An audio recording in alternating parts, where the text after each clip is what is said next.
Did you know that the About page is the second most visited page on your website?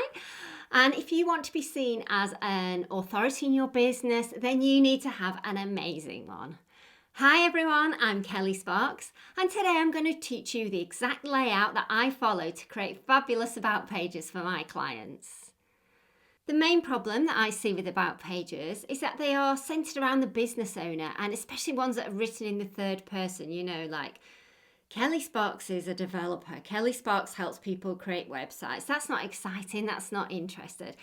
And although it's essential to talk about yourself, you should only do it in the context of how you can help and talk about yourself as you are. So you should be saying, I do this, I have this, rather than she does. So when clients come to your website, they are only interested in one person, and that is not you, it's themselves. And they're interested in how you can solve their problem, not in how many awards or qualifications that you might have. I find that when designing an About page, it really helps if you split it into 5 sections so you can really concentrate your message. And if you follow this through, then you should get a really great, highly converting About page. So the first section should identify your customers' ambitions and their challenges.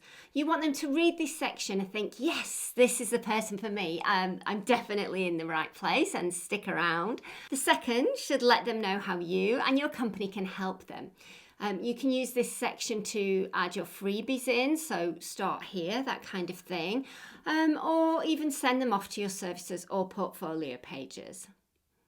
In the third section, you can finally talk about yourself, but only in the context of how you can help them. So it's great to make things a story here, tell a story about how you got to where you are, why you're doing this, and why your customer should choose you and your business. Next, you can add in your success indicators, so things like testimonials, especially video testimonials if you've got them, any client logos, especially if you've got some good ones. And this is the place to put in any awards or blogs you've been on or podcasts, anything like that is going to make the visitor trust you and your business. And finally, once you've thoroughly sold them on you and your business, you need to tell them what you want them to do. There's no point in doing all this work and then getting to the end and thinking, okay, what now? So in this section, I like to add in a contact form. Adding a contact form makes it super easy for them to get in touch.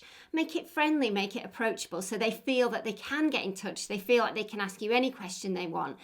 Just starting a dialogue with a potential client is the first step to getting them into your sales funnel. If you have a blog, then mention that here. You could perhaps mention some helpful blog posts that could help someone who is looking at your About page.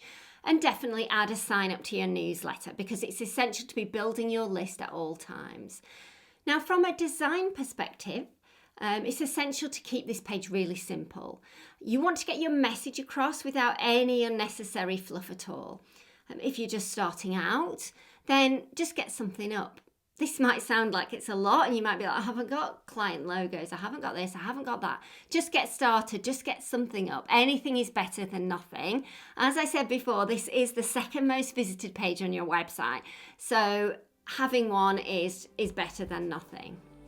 I hope this video has been helpful. Please comment below if you're going to go and tackle your About page now. And please let me know if you have any questions at all.